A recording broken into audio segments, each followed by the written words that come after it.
Morning বন্ধুরা। অবশ্য এখন গুড মর্নিং নেই, দুপুর এই 4টা কিছু আর 4:45-র কাছাকাছি বাজছে।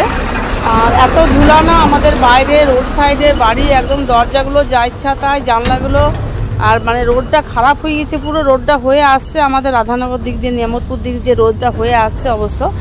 আর এত ধুলা বাবারে, একদম থাকা যাচ্ছে না একদম রোড সাইডে।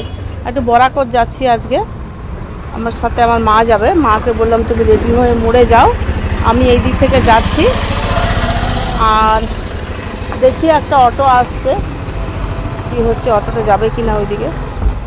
আর খুবই ধুলা, একদম থাকা যাচ্ছে না ধুলাতে, এত প্রচণ্ড ময়লা বাবারে।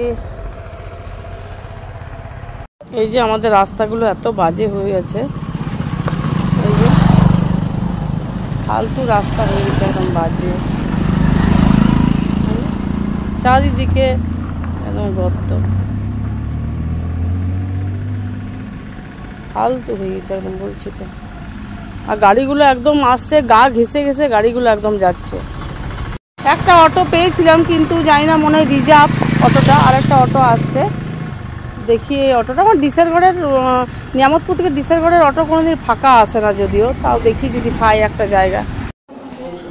এই যে আমাদের নিয়ামতপুর ব্যাংকে বসে আছি, ওই যে কোঅপারেটিভ ব্যাংকটা আছে না, ওখানে গোষ্ঠীর দুজন আমাদের চেঞ্জ হলো, মানে সেক্রেটারি আর ট্রেজারার। তো ওদেরকে এসে মানে ব্যাংকের যে খাতাটা আছে, ওর আগে যে ইয়েটা ছিল, যার ফটোটা ছিল, ওই ফটোটা ওটা চেঞ্জ করে ওর ফটোটা দেবে। আর সিগনেচারটা হয়তো নিয়ে নেবে, যে আমি যদি না থাকি তো ওদের সিগনেচারে কাজ হবে। নমস্কার বন্ধুরা, গুড মর্নিং বন্ধুরা। আজকে একটু আসানসোল যাচ্ছি ডাক্তার দেখাতে, বাজার করতে না।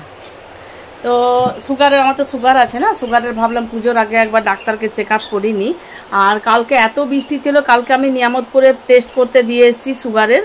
তো ভাবলাম বিকেলবেলায় এনে আজকে ডাক্তার দেখাবো। নাম লেখানো হয়ে গেছে, 7 নম্বরে নাম আছে। আমাকে বললেন 12টা সাড়ে 12টা নাগাদ আসুন, মানে 12টায় আমাকে যেতে হবে। যদি আবার ডাক্তার উঠে যায় তো যাওয়াটা বেকার হয়ে যাবে।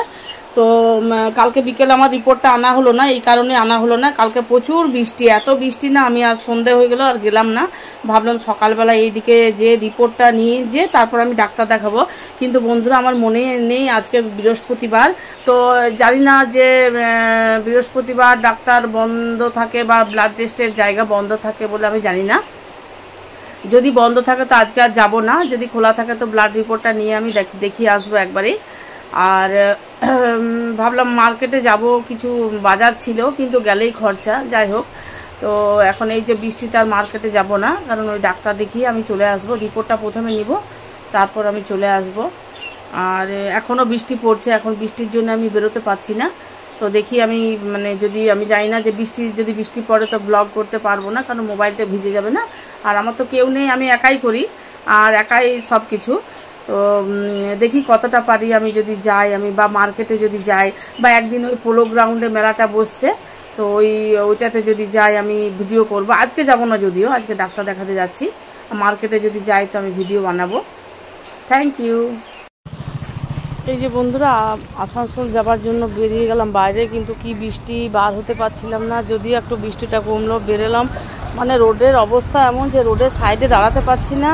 মানে যদি গাড়ি, যে 4 চাকা গাড়ি যদি যাচ্ছে তো একদম জামা টামা সব নষ্ট করে দিচ্ছে। আমি ভেতর দিকে একটু দাঁড়িয়ে আছি, দেখি বাস, অটো তো ভয় লাগছে, এমন রাস্তাটা হয়ে যাচ্ছে, একদিকটা পুরো হেলে যাচ্ছে। আর দেখি বাস আসছে, মনে হয় একটা বাস। দেখি বন্ধুরা, পরে কথা বলবো। এই যে বন্ধুরা, একটা অটো পেয়ে গেলাম, মানে চেনা জানাই কাকু, আমার বাবার সাথে নাকি পড়েছে। আমি বাবার মানে সম্পর্ক, কথা বললে সম্পর্ক হয় আর সম্পর্ক চেনাও যায়। তো চুপচাপ থাকলে তো হয় না, কি করে চিনতাম তাহলে। তো আমার বাবার নাম করলাম যে হ্যাঁ ওনার সাথে পড়েছে। আর ওই অটোতেই আমি চাপলাম, উনি যাচ্ছেন ভাইজির বাড়ি গোপালপুর। তো আমি নিয়ামতপুরে নেমে যাব, নিয়ামতপুরে ব্লাড টেস্টটা নিয়ে তারপর আমি চলে যাব। আর এই অটোতে খুব রাস্তা খারাপ, ভয় লাগছে, মোবাইলটা বাঁ হাতে আছে, তো পড়ে টোড়ে যদি যাই। তো বন্ধুরা, আমি যদি আসানসোল যাই তাহলে আমি ইয়ে করবো, ভিডিও বানাবো। এই যে নিয়ামতপুর থেকে বাসে চাপলাম, তো বাসে চেপে ইয়েতে নামবো পুলিশ লাইন থেকে টোটো বা অটো সামনে, হেঁটেই রাস্তা, কিন্তু হেঁটে যাবো না, বৃষ্টি বৃষ্টিতে চলে আসে। 10 টাকা নেয় ওখান থেকে, হেঁটেই যাবো। এই বৃষ্টিতে মার্কেট কত ফাঁকা, এই পুজোর বাজার, লোকের কত, যারা ব্যবসা করে ছোটোখাটো তাদের কত কষ্ট। বড়ো বড়ো দোকানদের কথা আমি বলছি না, তাদের না করলেও চলবে, কিন্তু এই ছোটো গরিবরা যারা দোকান করছে, ছুটে যারা করছে, তাদের কত অসুবিধা। ভগবান সেই মরা দিকেই মারে, সে বলে না, সে মরা দিকেই বেশি মারে। সত্যি কথা এটাই বলে, মরা দিকেই মারছে। গুড মর্নিং বন্ধুরা, গুড মর্নিং যদিও নেই, এখন 1:45 বাজতে চললো। একটু নিয়ামতপুর আগে যাব, নিয়ামতপুর থেকে তারপর আসানসোল যাব। আর দেখি, আমি একটু আমার বাড়ি থেকে একটু দূরেই দাঁড়িয়ে আছি, কারণ এত রাস্তা খারাপ হয়ে গেছে না, খুব খারাপ হয়ে গেছে। তো আমাদের এই জায়গাটা আমাদেরই পড়ছে, চালা করানো আছে। এই জায়গাটা দাঁড়ালাম, এখানে রোডটা একটু ঠিক আছে। আর এই যে এই জায়গাটা, এই চালা করা আছে, এটা আমাদেরই, আমাদেরই করা আছে। আমাদের গাড়িগুলো এখানে থাকে, গাড়িগুলো ভেতরে থাকে এইখানে। মারুতিটা আমাদের ঘরের দুয়ারে আছে, আর এইখানে অ্যাম্বুলেন্সটা থাকে। আর এই মানে যখন যেটা পারে সেই তখন এইটা থাকে, যেখানে যেটা হয় সেখানে সেটাই করে। আর রোডের মনে কাজ হবে, কারণ ওই যে গাড়িগুলো দাঁড়িয়ে আছে, বড় বড় গাড়িগুলো যেগুলো রোডের কাজ হয় না, সেগুলো দাঁড়িয়ে আছে আমাদের আগেই। একটু আমার দুয়ারেই সেদিন দাঁড়িয়ে দিয়েছিল, দিয়ে আমি বললাম যে আমার বাড়িতে একটা পেশেন্ট আছে, আমার দুয়ারে ওই দাঁড়াবে না, ওই এত পিচের গ্যাস উঠবে আর উঠবে। তখন ওরা ওইখান থেকে সরিয়ে নিল, যদিও যাই হোক সরিয়ে নিয়েছে। দেখি এখন অটো বাস আমি তো পাই না দুয়ারে, মানে যখন দরকার হয় তখন বন্ধুরা একটা কিছু পাই না। দেখি আর যদি আসানসোল যাই, নিয়ামতপুরে যদি, যেটার জন্য আমি যাচ্ছি, নিয়ামতপুরে কাজটা হয়ে যায় তো চলে আসবো, তাহলে আসানসোল যাবে না। আর যদি নিয়ামতপুরে না পাই তাহলে আমাকে আসানসোল যেতেই হবে। এই যে অ্যাম্বুলেন্সটা যেটা আছে না, এটা আমাদের মানে লিজে নেওয়া আছে, মানে আমরা কিনিনি। এটা সোদপুর গ্রামের ওই কেউ ডোনেট করেছিলেন, উনি মারা গেছেন, নেই।